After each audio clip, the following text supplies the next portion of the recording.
Bueno, en este video vamos a modelar el problema de tipo benchmark llamado Scordelis-Low-Roof en un software de análisis estructural por elementos finitos llamado LISA-FEA. Entonces lo que vamos a hacer en este caso será mostrar cómo es el proceso de montar la geometría y las propiedades de cargas y de condiciones de frontera y cómo se presentan los resultados y realizar una comparación con los resultados teóricos que se tienen para un punto de referencia. Entonces, primero que nada, vamos a hacer una presentación general de lo que sería el problema que vamos a modelar en el software. La estructura básica es esta, como vemos es algo así como una fracción de la superficie de un cilindro. En este caso tenemos una superficie de este tipo. Realmente el problema completo es este, pero haciendo uso de la simetría, simplemente se va a modelar un cuarto de lo que sería la estructura completa. Entonces las propiedades asociadas a esto, ¿no? En este caso tendríamos lo que es la superficie ABCD. Tenemos que la longitud completa de esto son 50. Vamos a ver más adelante que realmente esto no tiene unidades como tal. Podríamos interpretarlo como cualquier tipo de unidad, pero deben ser consistentes las unidades tomadas para los esfuerzos, para la densidad, para lo que es las longitudes, lo que son las fuerzas. Todo debe ser consistente. Si utilizamos, digamos, fuerzas en kilonewton y longitudes en metro, pues es lógico que tengamos esfuerzos en kilopascales, ¿sí? Entonces eso es algo a tener en cuenta. En este caso, vemos que la geometría pues, es bastante básica. En este caso, esto sería un arco de circunferencia de radio 25. La distancia AB y DC son 25 también, porque estamos tomando simplemente la mitad. Y el ángulo de este arco sería de 40 grados. Entonces, directamente sacamos las coordenadas espaciales de los puntos B y C, que ya veremos que nos van a ser muy útiles en el momento de montar la geometría en el programa. Ya teniendo esto, pues estas coordenadas se hallan de manera muy fácil, simplemente haciendo uso de relaciones trigonométricas básicas, y las propiedades mecánicas de este sólido que vamos a modelar son este módulo de elasticidad de 4.32 por 10 a la 8, una relación de Poisson de 0, una densidad de 360 y la gravedad en este caso tendrá una magnitud de -1 en el sentido del eje Z. ¿Sí? Como se representa claramente aquí. Entonces, esto sería básicamente lo que vamos a modelar. Ya vamos a ver cómo se monta esto en el programa. Las mallas de elementos finitos que se van a utilizar, esto es importante. Original, en el que vamos a basar este ejercicio, se trabaja en este caso, con 5 mallas distintas. Realmente son 10 porque ellos utilizan mallas de dos tipos, que son regulares, como vemos esta de acá, y distorsionadas, como es el caso de esta de aquí. Realmente nosotros solo vamos a utilizar en este caso las regulares, y lo que ellos varían es el número n. ¿Qué es n? Es el número de elementos finitos por lado. ¿Sí? En este caso la malla básica, la primera que se utiliza es de 4x4, como vemos acá. Y ya a medida que vamos refinando, pues digamos partiendo cada elemento en 4, vamos a ir aumentando a 8, a 16, a 32 y a 64 por 64. En este caso, dada la limitación que veremos después de la versión de prueba del software que se está utilizando, como máximo permite 1300 nodos, por lo cual la malla de 64 por 64 no será posible emularla en este caso. Entonces simplemente se trabajará con las cuatro primeras mallas. Serán mallas regulares de elementos rectangulares de estos órdenes, ¿no? Vamos a tener de 4x4, de 8x8, de 16x16 y de 32x32. Estas son las mallas con las que vamos a trabajar. Ya veremos también cómo se crean estas mallas. Y finalmente, las condiciones de frontera, que es el otro dato importante, ¿no? Sería estas que tenemos aquí, ¿no? En este borde pues se restringe el desplazamiento vertical y el ángulo de rotación respecto al eje Y. En este se restringe el desplazamiento horizontal. Respecto al eje X, se restringen estos dos ángulos que vemos acá. Y pues en este lado tenemos estas condiciones de frontera de acá. Ya veremos cómo se introducen estas condiciones de frontera en el software. Ya veremos cómo se modela eso. Esta figura también va a ser de bastante utilidad para meterlas de una manera rápida y que se entienda bien lo que vamos a modelar. Y por último, las cargas, realmente la estructura, como vemos, no tiene cargas externas aplicadas, ¿sí? No tiene cargas externas, simplemente está sometida a su peso propio, que vendría siendo la densidad de 360 multiplicada por un vector de gravedad, que en este caso lo que tenemos es 0, 0, menos 1, debido a que pues, los ejes, en el eje Z tenemos una magnitud de menos 1, diferente al 9.81 usual que conocemos normalmente. En este caso, pues por efectos investigativos, se trabaja con este vector de gravedad. ¿Sí? Ya por último, vamos a ver que tendremos que tomar unos resultados. Un resultado en particular que sería el desplazamiento en la dirección Z, que llamamos W, en este punto, en el punto A. Este será el desplazamiento que vamos a tomar para comparar con los resultados del artículo con las diferentes mallas, en este caso con las 4 mallas que vamos a trabajar. Entonces vamos a tener que modelar la estructura para cada malla y tomar el desplazamiento vertical aquí. Aquí ya vamos a ver cómo se hace esto, pero en esencia ese sería el problema que tendríamos que tratar.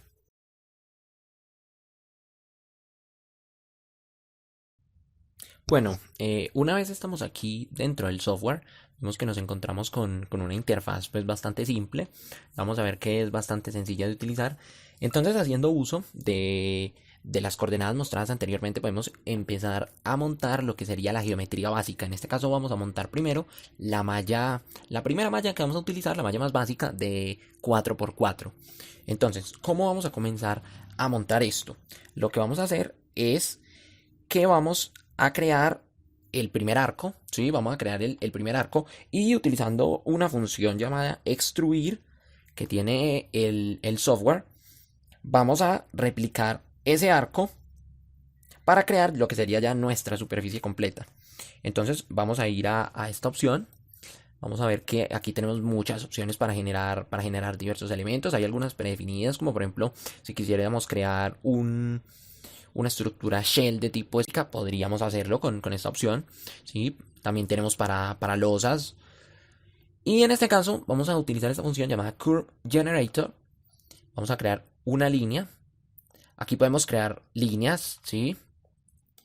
Podemos crear arcos, teniendo en cuenta el centro y los dos puntos, inicial y final. Podemos crear un arco con 3 puntos. Podemos crear círculos o elipses, teniendo en cuenta sus diámetros. O parábolas, en este caso vamos a crear un arco, ¿sí? Entonces, el centro de coordenadas de nosotros va a ser el origen de coordenadas mismo, 0, 0, 0. Luego, el punto inicial, vamos a tomar lo que sería el punto B de coordenadas. Entonces, tenemos en X 16.06.969. Tenemos en Y 0 y en Z tenemos 19.15.111. Y luego el punto final de ese arco sería el punto C, en este caso 0, 0 y 25. ¿Cuántos nodos queremos en ese lado? En este caso, como la malla será de 4x4, de 4 elementos por 4 elementos, pues en este lado nosotros vamos a querer 5 nodos, ¿sí? 5 nodos, ya vemos que esto automáticamente nos pone el número de elementos en ese lado como 4. Le damos OK.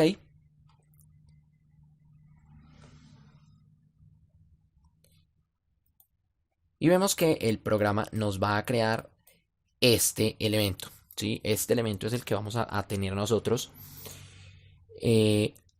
como primer elemento geométrico de la estructura que queremos crear. Ahora, ¿cómo vamos a crear lo que sería la superficie como tal? Lo que vamos a hacer es simplemente utilizar una función llamada extrude. Entonces lo que vamos a hacer es, primero vamos a cuadrar un poco esto, digamos el sistema de coordenadas para ajustarlo un poco al sistema usual que conocemos y cómo se nos presenta la geometría en el problema. Entonces, teniendo esto, vamos a seleccionar acá y vamos a usar esta función que es seleccionar caras, ¿sí? Con esto ya seleccionamos lo que son las líneas. Vamos a venir aquí y vamos a usar extrude. Luego, vamos a extruir esta línea en la dirección -y, una distancia de 25, como sabemos que es nuestra distancia de los puntos A al punto B y del punto C al punto D. Y el número de subdivisiones, en este caso, cuántos elementos finitos queremos. Vamos a querer 4 elementos. Recordemos que la malla es de 4 por 4. Le damos OK y ya tenemos aquí nuestra superficie creada. Ya tenemos esta, lo que sería nuestra malla.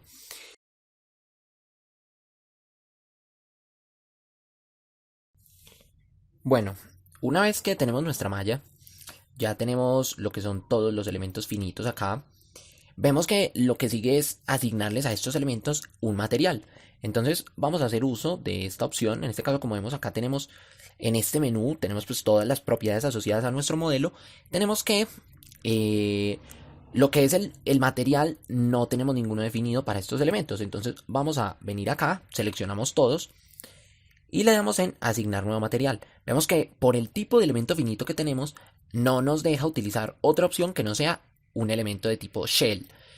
En este caso vamos a introducir el espesor, que para nuestro problema es 0.25. Y en las propiedades mecánicas vamos a introducir un material de tipo isotrópico y vemos que nos pide justamente lo que es la relación de Poisson, la densidad, el módulo de elasticidad y un coeficiente de expansión térmica que en este caso no vamos a utilizar. Entonces procedemos a introducir nuestro módulo de elasticidad, que tenemos 4.32 por 10 a la 8.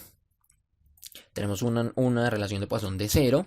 Tenemos una densidad de 360. Esto es importante para que el programa tenga en cuenta el peso propio de la estructura. ¿Sí? En este caso pues podemos poner 0 acá porque no es algo que nos vaya a utilizar. Vemos que el programa realmente, al ser un software de modelación multifísica, podríamos modelar lo que sería calor, temperatura, fluidos o electromagnetismo. En este caso simplemente vamos a hacer un problema de modelación mecánica. ¿Sí? Entonces en este caso cerramos, ya tenemos nuestro material. En este caso, pues el programa le asigna por defecto el nombre material. En este caso podríamos ponerle otro nombre, podríamos ponerle roof, asociado al nombre del problema.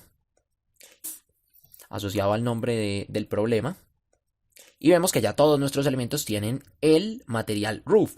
En este caso podríamos ver que si uno opta por utilizar con esta opción mostrar la superficie de los elementos, vemos que el programa nos permite ver incluso el espesor, ¿sí? Nos permite ver el espesor, que en este caso vemos pues es bastante bajito con relación a las longitudes que tenemos, pero pues es una opción de visualización bastante interesante que tiene.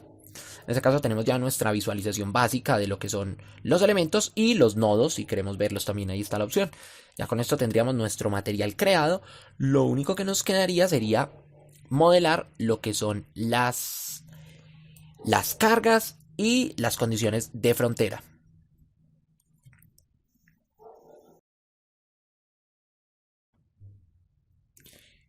Bueno, entonces ya que tenemos modelado lo que es el material y lo que es la malla como tal, todas las propiedades geométricas de la malla, podemos pasar a las condiciones de frontera, ¿sí? A las restricciones. Recordemos que en este caso este elemento está restringido en este borde de acá y en el borde de acá, ¿sí? Este borde pues está libre. Entonces en este caso para tener mayor facilidad, vamos a posarnos acá sobre lo que sería la vista en planta XY. Vemos que este punto de esta esquina, este punto que está en el origen, es lo que en nuestro caso sería el punto C, ¿sí? Entonces todo este borde sería el borde CD, este sería el borde AD y este sería el borde BC, ¿sí? Entonces, pues teniendo en cuenta la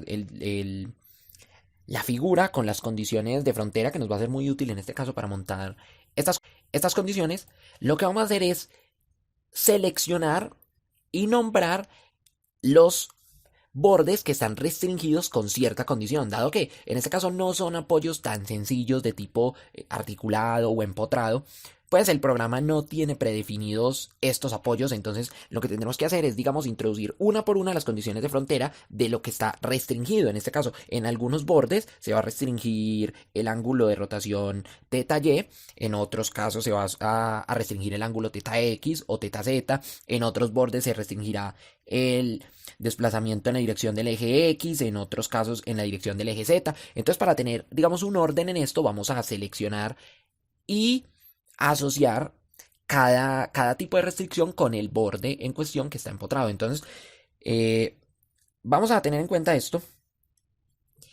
Digamos, vamos a seleccionar el borde BC y vamos a seleccionar más bien qué condiciones asociadas tiene. En lugar de decir qué condiciones asociadas tiene cada borde, vamos a decir qué bordes están asociados a cada restricción. Entonces, vamos a comenzar con los desplazamientos. Vamos a definir qué bordes tienen asociado una restricción al desplazamiento en la dirección X, que en este caso nosotros llamaríamos U.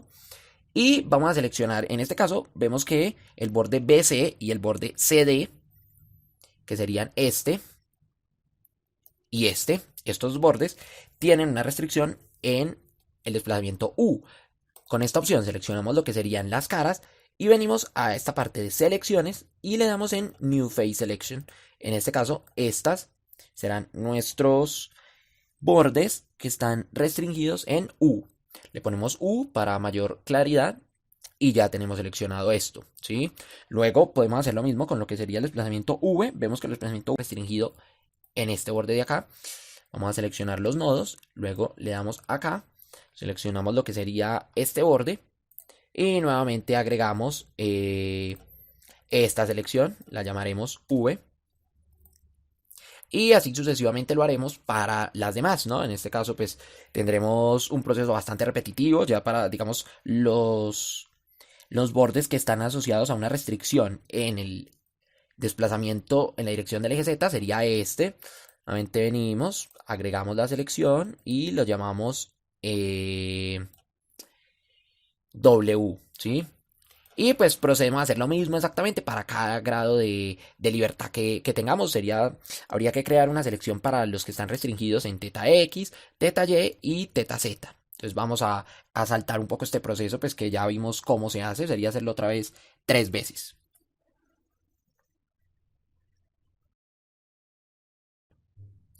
Listo, entonces una vez que ya tenemos creados las selecciones asociadas a los 6 tipos de restricción que podríamos tener, ¿sí? A los 6 grados de libertad, entonces vemos que efectivamente en estas dos caras está restringido el desplazamiento U, el desplazamiento V está restringido en este, ¿sí? El desplazamiento W está restringido en este borde.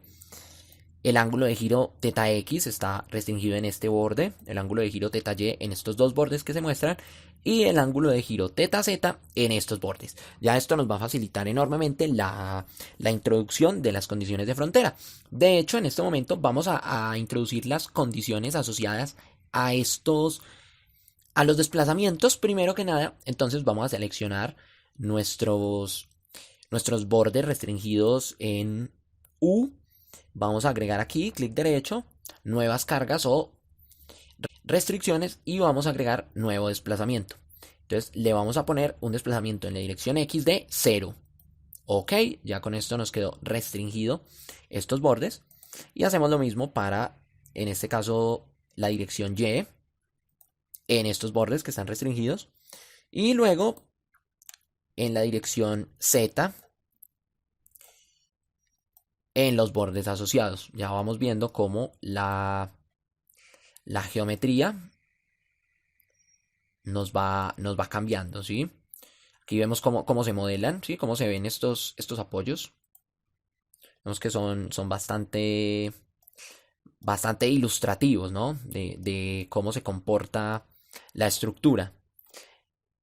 Posteriormente, para lo que son las rotaciones, debe hacerse de una manera un poco diferente, ¿no? Porque vemos que si seleccionamos acá, no vemos ninguna opción para introducir estas rotaciones. Entonces, para hacer esta selección, lo que nos toca hacer es que debemos seleccionar de esta manera. Seleccionamos, digamos, esta cara, este borde que está restringido, el ángulo teta X, y lo que vamos a hacer es que vamos a seleccionar acá los nodos, ¿sí? Cambiamos con este botón, cambiamos que se seleccionen los nodos asociados a ese borde, ¿sí? En lugar de seleccionar el borde como tal, selecciona los nodos. Y aquí en Loads and Constraints, dando clic derecho, vemos que si seleccionamos sobre los nodos seleccionados, podemos agregar las rotaciones, ¿sí? Entonces en este caso ya con esta opción, podemos agregar nueva rotación en X. Recordemos que este borde está restringido, lo que es teta X, y en el valor pues le vamos a poner 0. Y podemos realizar lo mismo para cada uno de los bordes que tenemos, ¿sí? En este caso para teta y, seleccionamos los nodos. Y aquí agregamos una nueva rotación en Y, valor 0.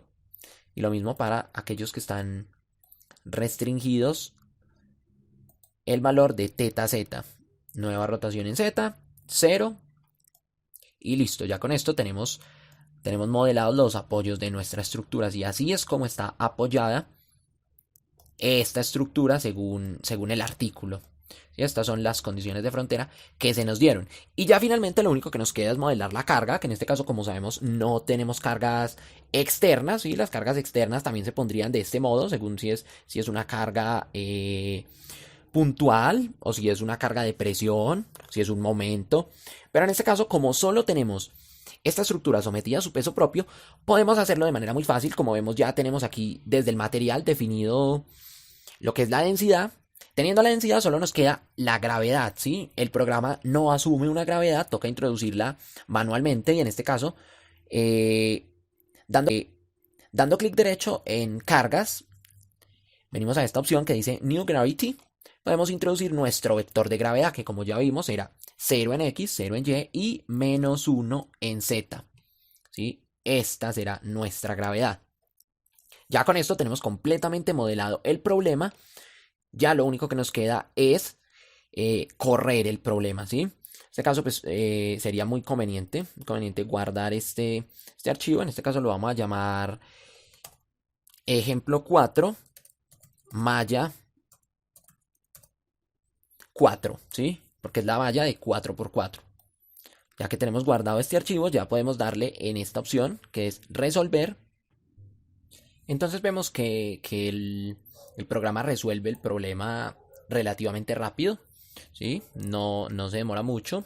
Y ya después tenemos a disposición lo que son todos los diagramas de nuestro interés. Ya esto lo veremos un poco más a detalle más adelante, pero entonces en este caso resaltar que lo único que nos interesa para estas mallas son el desplazamiento vertical, el desplazamiento en Z en este nodo, ¿sí? En nuestro nodo de referencia. Entonces ya lo que tendríamos que hacer es simplemente sacar este valor para efectos de comparación, ¿sí? Para efectos de comparación vamos a sacar este valor para analizarlo. Entonces ya que tenemos esto, pues podemos darle clear para borrar la solución. En este caso lo que vamos a querer es refinar la malla, ¿sí? Como tenemos ya nuestra malla 4×4, queremos los resultados para nuestra malla de 8×8, ¿sí? Entonces vamos a seleccionar los elementos y vamos a utilizar esta opción que se llama refinar. Vemos que el programa tiene varias opciones para refinar. En este caso la más fácil es simplemente por 2, ¿no? Lo que va a hacer es partir cada lado en 2 partes iguales. Con eso ya cada elemento finito quedará partido en 4 y vamos a tener nuestra malla, digamos, duplicada. Ya tendríamos lo que sería la malla de 8×8. O directamente podríamos utilizar esta opción de aquí, esta opción del menú rápido que se llama refinar. Ya como vemos nos quedó nuestra malla de 8×8. ¿Sí? Nuestra malla de 8×8. El problema aquí, como vemos, es que si bien todos los desplazamientos, como los asociamos con los bordes, todos los desplazamientos se nos conservaron las restricciones, vemos que las rotaciones solo se conservaron en los nodos que habíamos definido antes. ¿Y esto por qué se da? Se da porque las rotaciones, recordemos, no las asociamos a las caras, sino a los nodos. Entonces, ¿qué pasa?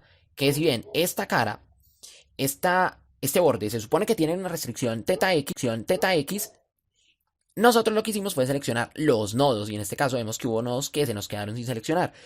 Es decir, que para cada refinamiento de la malla, pues lo que nos tocaría hacer sería seleccionar los nodos de esta malla y en este caso agregarlos a todos nuestros nodos. Entonces en este caso ya nos tocaría venir acá y agregar una nueva rotación X restringida en los nodos que tenemos seleccionados, ¿sí? Ya con esto se nos actualizaría esto y lo mismo podríamos hacer para cada una de las restricciones, ¿sí? En este caso pues no lo haremos porque pues, vemos que es un proceso muy repetitivo, bastante pues digamos un poco engorroso. Entonces nos limitaremos a lo que es generar pues el resto de las mallas, ¿no? Ya sabemos lo que tendríamos que hacer, tendríamos que seleccionar cada lado, en este caso tendríamos que seleccionar el lado teta y, seleccionar los nodos y nuevamente ir acá y agregar la nueva rotación Y, ¿sí? Eso se actualiza automáticamente acá. para cada tipo de restricción. Y en este caso vemos que lo que podríamos hacer sería refinar de nuevo la malla. Si vemos acá, ya tendríamos nuestra malla de 16 por 16. Vemos que la malla cada vez nos va quedando más refinada.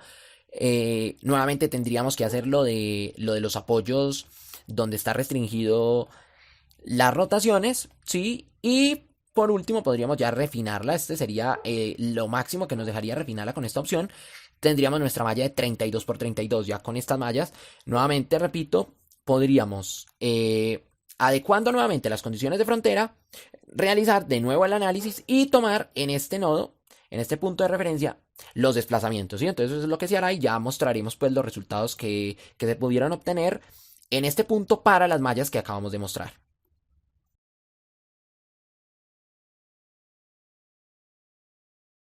Bueno, ya para terminar esta parte, lo que vamos a hacer es mostrar unos resultados de lo que dieron los desplazamientos verticales, los desplazamientos en la dirección del eje Z, para cada una de las mallas que se crearon tomados en el punto de referencia, que en este caso era el punto A de la estructura.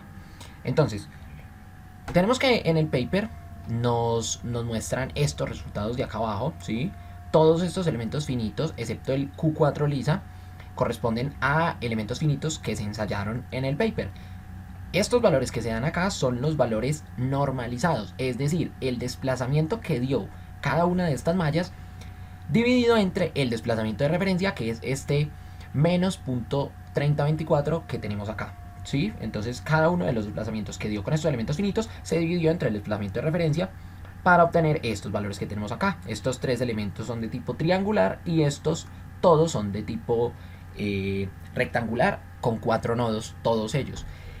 En este caso nosotros utilizamos elementos de tipo rectangulares de 4 nodos también en el programa LISA. Y corrimos esto para cada una de las mallas que tenemos ahí. En este caso tenemos mallas de 4x4, de 8x8, de 16x16 y de 32x32, que fue lo máximo que nos dejó utilizar el programa.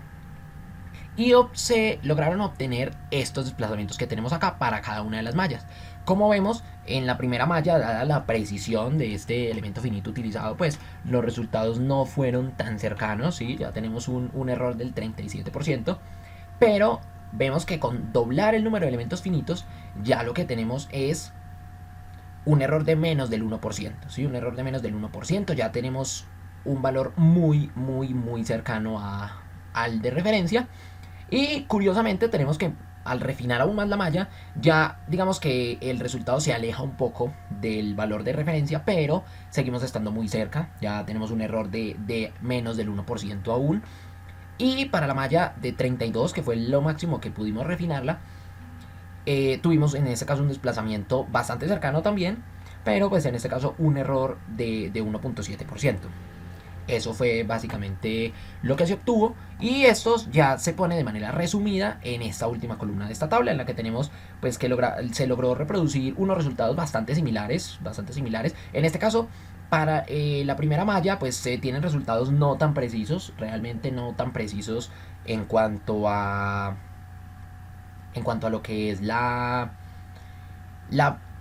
precisión del desplazamiento, pero para las otras mallas vemos que ya tenemos resultados bastante aproximados. Si bien los elementos finitos que se ensayaron en el paper, por diversas condiciones que se explican allí, tienen una precisión mayor, pues este elemento que digamos es el más básico para el análisis de estructuras tipo shell, ¿sí? Y que su precisión tampoco es la más adecuada, pues mostró unos resultados bastante interesantes, bastante agradables.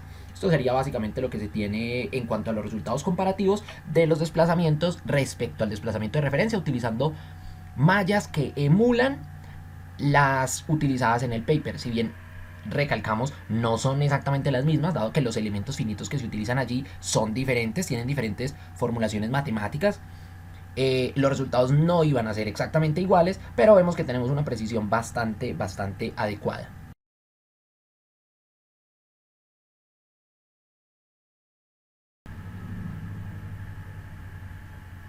Bueno, ya tenemos en este caso una malla que podríamos considerar adecuada para el análisis, ¿sí?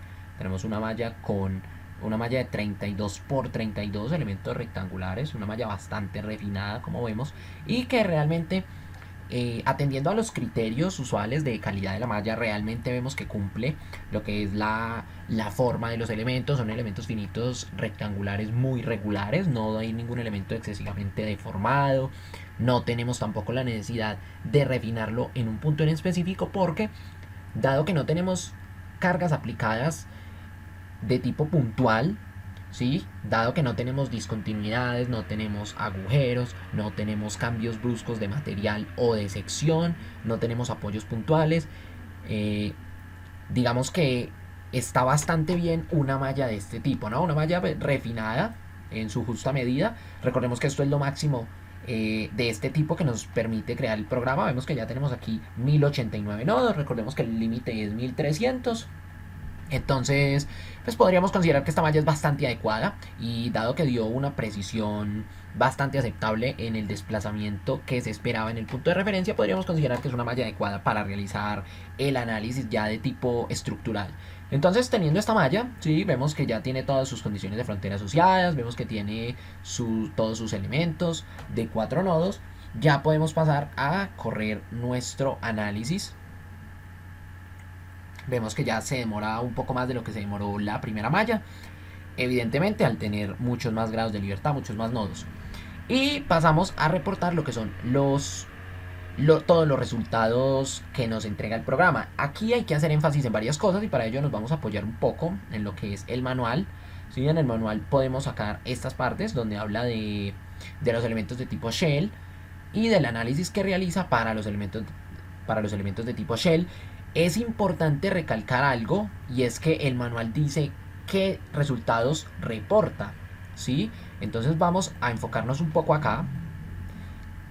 Vemos que para un análisis de un elemento tipo shell, el programa reporta los esfuerzos de von Mises, ya los vamos a ver, ¿sí?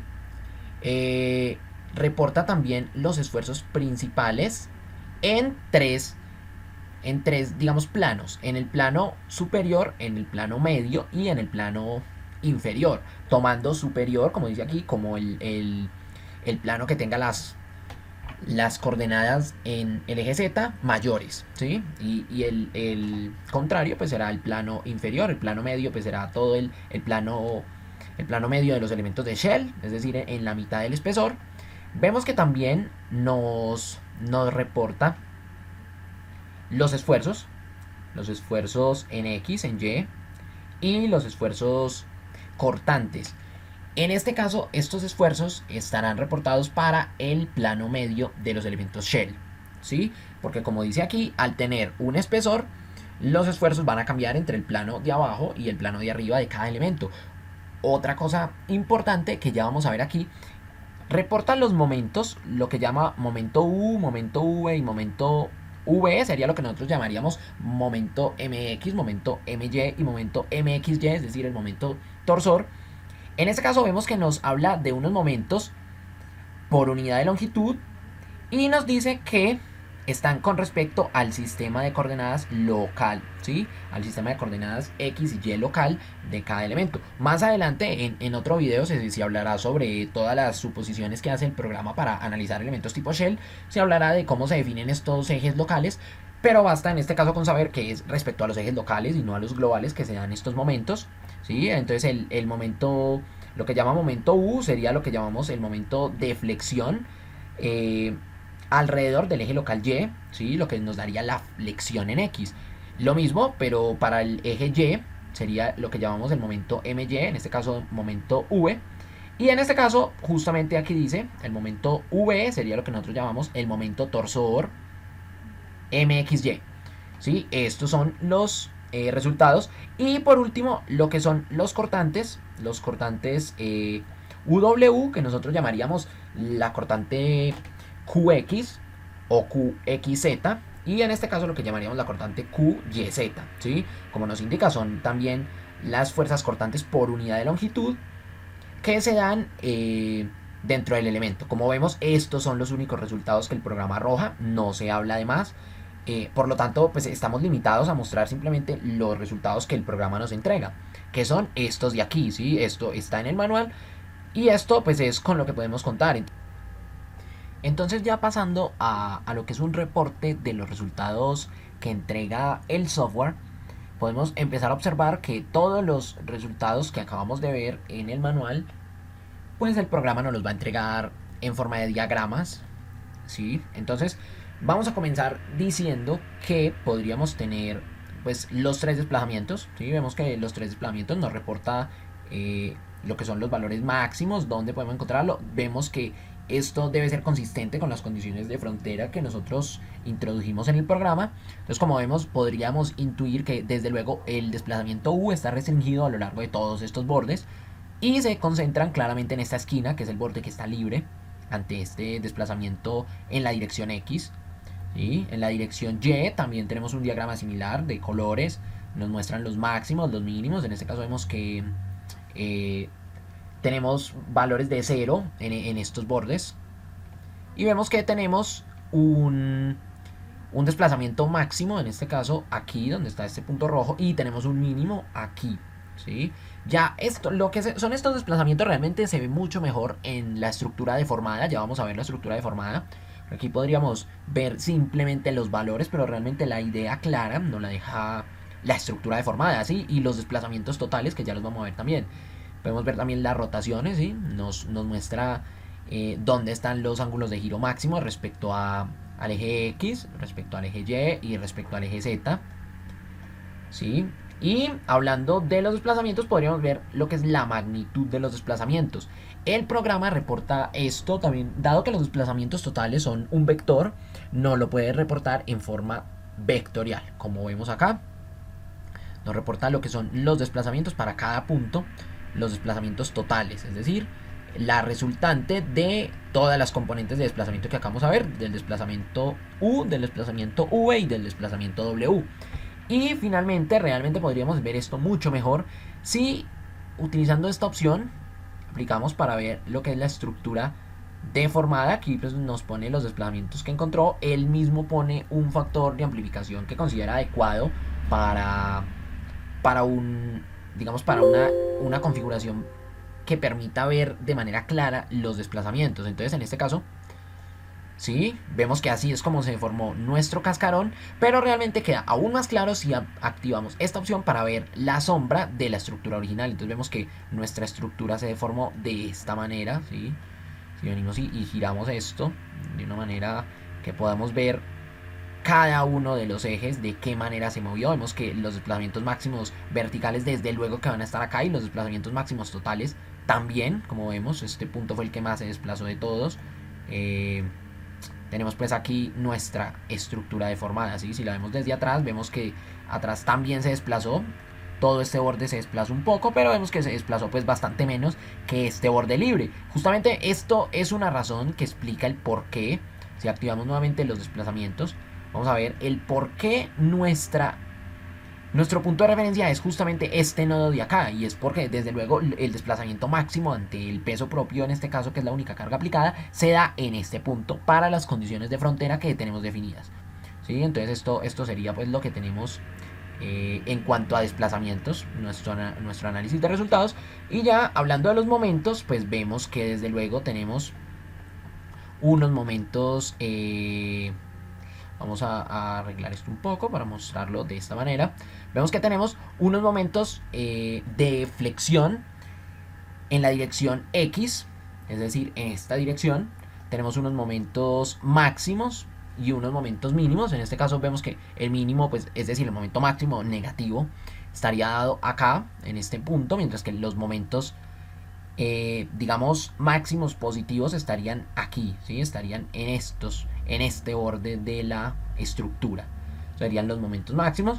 Tenemos el momento respecto al eje Y local, en este caso es este de acá, ¿sí? Tenemos el máximo acá y el máximo negativo lo tenemos acá, que es pues estos momentos realmente estarán asociados a los bordes donde estemos restringiendo los giros, ¿sí? Que sería como un empotramiento para cierta dirección. Justamente ahí vamos a tener unos momentos de reacción, que ya vamos a ver más adelante también estas reacciones. Y aquí tenemos pues un análisis de los momentos torsores. Como vemos, no tenemos momentos torsores aquí en estos bordes, mientras que tenemos unos momentos torsores máximos en estos puntos, y en estos puntos tenemos momentos torsores máximos. Algo a destacar es que, y esto aplica para todos los valores, el programa permite tener tantos resultados, lo que él llama resultados nodales, que son los resultados promediados en los nodos, como resultados para los elementos. Como vemos acá, lo que hace es que simplemente genera un diagrama de cómo varían estos esfuerzos dentro de cada elemento, ¿sí? Pero ya usualmente, como vamos a querer, digamos, un diagrama suavizado de colores, utilizamos los valores nodales, ¿sí? Esto aplica para cada una de las variables. Tenemos también nuestras fuerzas cortantes. También podemos tenerlo en forma nodal promediada o en forma de cómo varía para cada elemento. En este caso vemos que las cortantes QX, como las llamamos nosotros, estarían concentradas en este borde, ¿sí? En este borde. Las cortantes positivas, digamos, y las cortantes negativas, pues estarían en el resto del elemento, pero como vemos son fuerzas bastante, digamos, casi despreciable, considerando unos valores que tenemos acá bastante altos, ¿sí? Que resultan hasta extraños para el análisis que se realizó. Porque lo mismo tenemos acá unas cortantes concentradas en este punto, unas cortantes QY concentradas en estos puntos, y unas cortantes, digamos, concentradas, unas cortantes con el signo contrario concentradas en estos puntos, ¿sí? Unos resultados que diría uno bastante extraños para la configuración que tenemos. Tenemos también los esfuerzos de von Mises, nos muestran los puntos potenciales de falla de la estructura, que en este caso serían acá en este punto y aquí en esta zona. Estos esfuerzos de von Mises son para la superficie inferior, en este caso tenemos para la superior, que vemos que son prácticamente iguales. Tenemos los esfuerzos sigma 1 y sigma 2 en la superficie superior y los esfuerzos sigma 1 y sigma 2 en la superficie inferior. Estos esfuerzos no fue posible obtener porque realmente, como vimos en el manual, no los entrega las flechas que indican la dirección de los esfuerzos principales. No hay manera de obtenerlas en el programa. Yo intenté pues mucho las opciones, pero realmente no. En cuanto a visualización, esa opción no está disponible. Tenemos igualmente los esfuerzos en el plano medio. Tenemos los esfuerzos sigma x, los esfuerzos sigma y, los esfuerzos tau xy, ¿sí? Que vemos se concentran en este punto. Tenemos los esfuerzos de von Mises, igualmente nos los reporta en el plano medio, y los esfuerzos principales en el plano medio también, como vimos nos lo reporta en el plano superior, en el plano inferior y en el plano medio.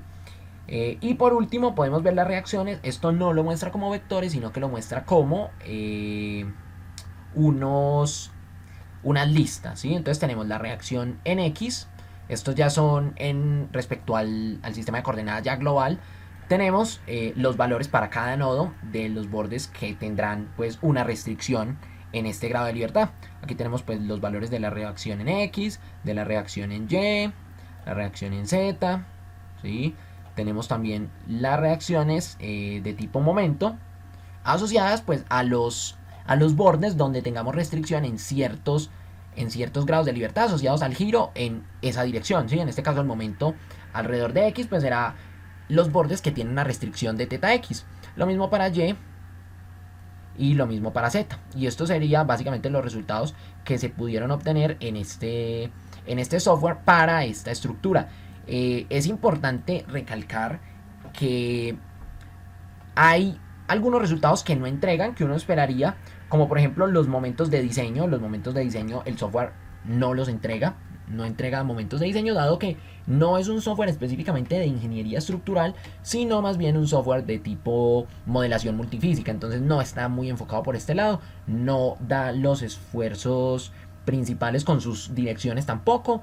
Eso también es digamos una limitación que tiene. Ya se hablará un poco más a profundidad de todos estos temas, de los resultados que no entrega el programa en el próximo video, pero pues sí es importante denotar que esto pues son algunas cosas que nos limitan la interpretación de los resultados, dado que no tenemos pues unos resultados completos como quisiéramos obtenerlos. Entonces básicamente pues en resumen esto es lo que se pudo obtener analizando la estructura con este software en cuestión.